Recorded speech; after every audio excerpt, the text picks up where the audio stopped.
Welcome to the deep dive. Okay, so picture this. You're putting in the work, right? Hitting every deadline. The quality is, well, exceptional. You know you are. And yet, there's that feeling, that nagging sense that your work just isn't quite landing. You hit the metrics, sure, but maybe client feedback is kind of muted. Or team engagement feels full path. All that effort, all that excellence, somehow just missing the mark on real impact. Sound familiar? Oh, absolutely. That feeling, that disconnect you're talking about, it's not just you. It's incredibly common. And honestly, it's a huge blind spot for a lot of organizations. The thing is, it's usually not about your effort. We can assume that's, 100%. The real issue is that the rules for how effort actually turns into recognized value have shifted. It's not just about doing the thing anymore. It's moved from a simple addition game to something multiplicative. And that's what we're diving into today, the action response principle. Let's call it ARP. Right, ARP. So our mission today really is to give you that lens to see this potential misalignment clearly. We're going to unpack this ARP equation, show you how to measure both sides, the action, what you do, and the response, how it's received, the goal, to stop that value leakage and finally turn all that hard work into, well, undeniable impact. Okay, let's start with the equation itself. It looks simple, maybe even too simple. Value, action X, response. V equals A times R. Deceptively simple, yeah. And you see straight away why the multiplication sign is key. So action A, that's the quality of execution, right? How well you deliver the thing, the service, the product, whatever. It's objective. Pretty much. Did you do it on time, on budget, to spec, that kind of thing? Then response R, that's the perception, how the action lands with the people who matter. Shareholders, customers, maybe even your own team. Subjective. And that multiplicative nature, the time symbol, that is the absolute game changer here. If you think value is just action plus response, you completely miss the biggest failure point. Yeah. We use this story, the perfect cake story, to illustrate it. Imagine you, the dedicated baker, hours spent making this amazing, beautiful, banana layer cake. Sounds delicious. Technically perfect, a 10 out of 10 for action, just flawless execution. But you deliver it to someone who turns out to be allergic to bananas. And they're diabetic. Oh, right. So their response to my perfect cake is basically zero, or maybe even negative. Exactly. At best, it's a zero. Yeah. And in the ARP formula, what's 10 multiplied by zero? Zero. Zero. All that effort, the premium ingredients, the skill, zero value delivered to them. That's a hard truth, maybe. But perfect execution means nothing if it doesn't actually resonate, if it can't be received. But hold on, is there no value at all? I mean, didn't the baker learn something? Isn't there some internal process improvement maybe? Is the source material really saying V must be zero? That's a fair question. The sources are pretty blunt on this specific point. For the purpose of ARP, which measures the impact delivered to the target audience, the value is zero in that scenario. You're right, there's residual value learning happened, effort was expended, but ARP focuses purely on external impact. If the intended recipient gets zero value, the equation reflects that. The lesson isn't really about the cake, it's about understanding who you're baking for. Okay, I see. That misalignment really does explain that frustration we started with, that feeling of working hard but getting nowhere. And it's not always a big, dramatic rejection like the cake, is it? Sometimes it's quieter, more like indifference. Yes. Yeah. That's what the sources call the silent spiral. And it's maybe even more dangerous because it's so insidious. How so? Well, it's not a sudden crisis. It's this slow, quiet erosion of capability. It starts when good people, your key players, learn that going the extra mile doesn't really get noticed or appreciated or even heard. But they just stop trying as hard. They stop fighting for it. Yeah. They disengage, maybe quietly. Delivery becomes just adequate, fine, but totally unremarkable. And then customers, they just sort of drift away because the interaction doesn't feel like anything special anymore. That indifference, that low response score, just quietly kills the value multiplier. Which brings us straight to the math behind this indifference, because traditional thinking, in business, it's often additive. Right. If I do a decent job, say a 7 out of 10 on action, and my stakeholders seem reasonably happy, another 7 out of 10 for response. I probably think I've scored, 14 out of 20? A solid 70%? We tend to see 7 out of 10 as acceptable, right? That's exactly the trap. Yeah. Because ARP doesn't add, it multiplies. Yeah. So 7 times 7 isn't 14, it's 49. 49 out of 100, that's barely a pass. Barely. It's mediocrity masquerading as competence. And it's expensive, it's frustrating, and honestly, it's probably the default setting for a lot of places. And here's where it gets really stark. If things are just average, like 5 out of 10 for action, 5 out of 10 for response, you don't get 50%. You get 5 times 5, 25. 25 out of 100. That's failure disguised as doing okay. So If the number is that bad, why doesn't it always feel like failure? How does this mathematical disaster get ignored? It's often the silo effect. Think about it. Organizations measure action data performance metrics, efficiency and response data, customer satisfaction, feedback, but they do it separately. Right, different departments maybe. Often, yeah. Operations might own the action data, while marketing or CX owns the response data. So the ops lead sees their 710 and thinks, okay, we're doing all right. The response team sees their 710 and maybe tries to tweak messaging or something, but nobody multiplies them. Nobody connects the dots to see the total value delivered is actually only 49. It's a huge systemic blind spot. The Telco X case study really brings this home. Their field services team, remember, they were hitting solid technical metrics. On time, fixed the problem, followed the script, action score. A respectable 8 out of 10. Looked good on paper, right? Totally. But their customer sat scores. Stuck way down at a 4 out of 10. A dismal 4. And the why was crucial. The field reps were so focused on internal efficiency, get in, fix it, get out fast, that they were basically rushing. They weren't asking the customer, hey, did that actually solve your real problem or anything else I can help with while I'm here? So the interaction felt rushed, uncaring. Exactly. Transactional, dismissive. The customer felt like a checklist item, not a person. So the technical action was an 8, but the emotional response was a 4. And 8 times 4 is only 32. Wow! That's a massive gap between perceived performance and actual value delivered. Huge. And that realization forced Telco X to completely rethink how they measured success.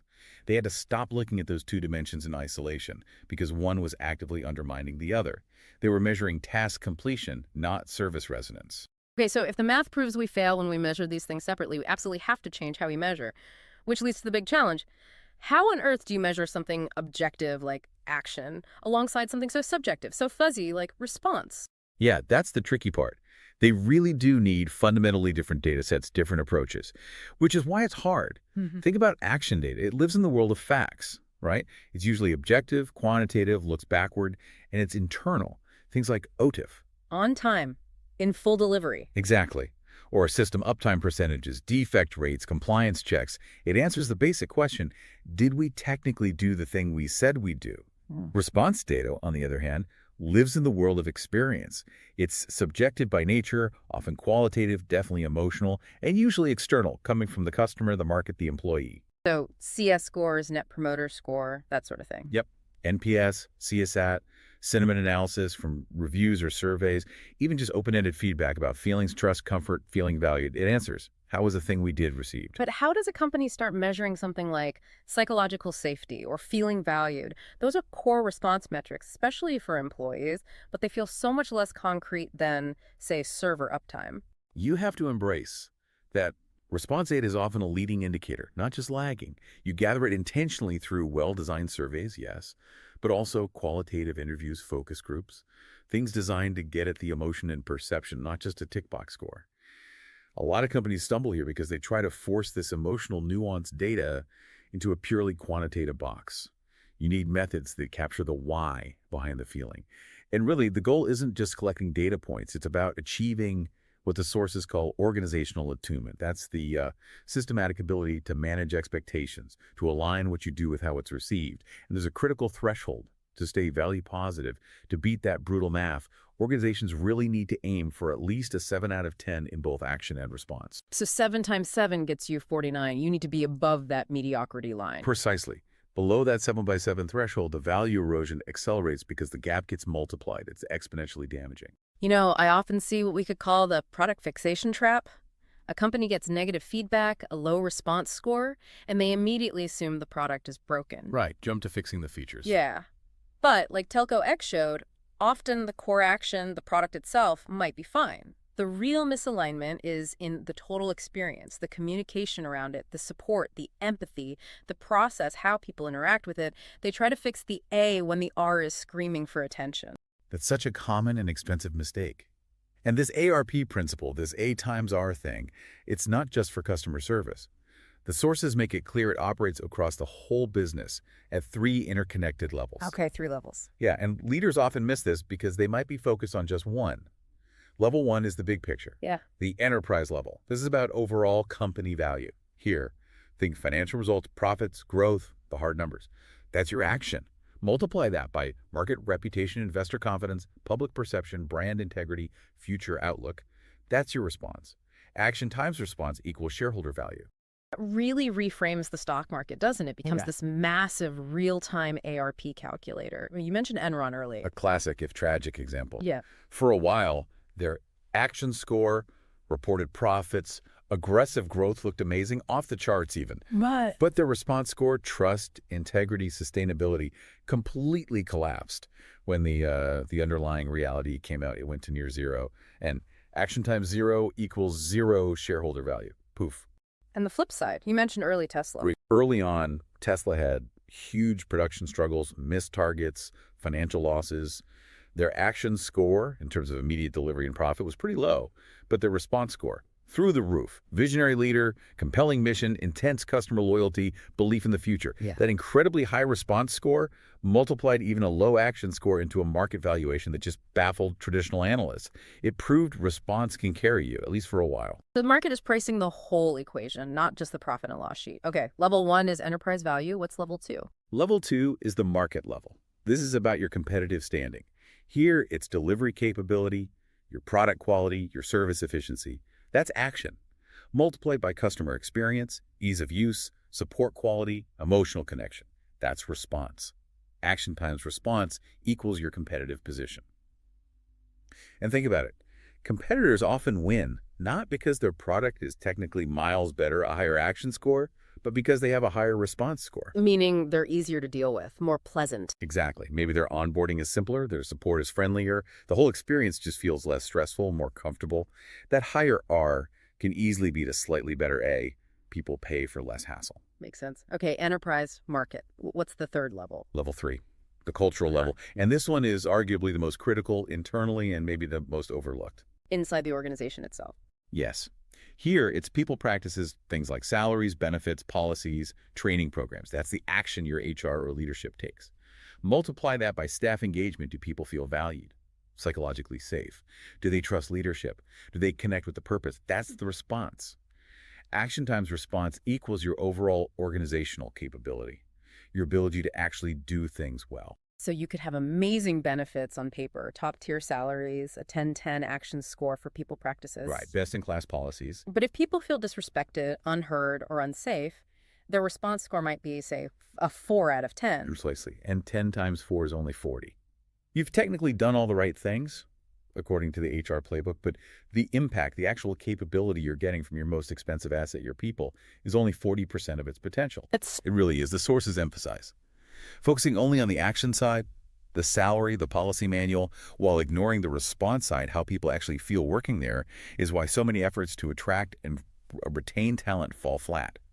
You can throw money and perks at people, but if that response score is low, if they don't feel valued or connected, they disengage, they check out, or they just leave. ARP forces you to ask, are our policies just existing, or are they actually landing effectively with our people? So putting it all together, ARP isn't just a formula. It's like the operating system for strategy. It connects everything back to that core mandate. I think the sources called it the 9-word strategy. That's the one. Make our numbers, delight our customers, grow our people. Simple, right? Deceptively simple again. Yes. ARP provides the mechanism to ensure your actions are actually driving the right responses across all 3 of those pillars. The enterprise numbers, the market delight, the internal culture. You can't just focus on one. You need that systemic alignment, that high multiplier. Okay, so wrapping up this deep dive. Looking through this action response principle lens, it really does change how you see things, doesn't it? It forces a shift away from just ticking boxes, from activity, did I do the task, towards genuine impact. Did it resonate? Did it land?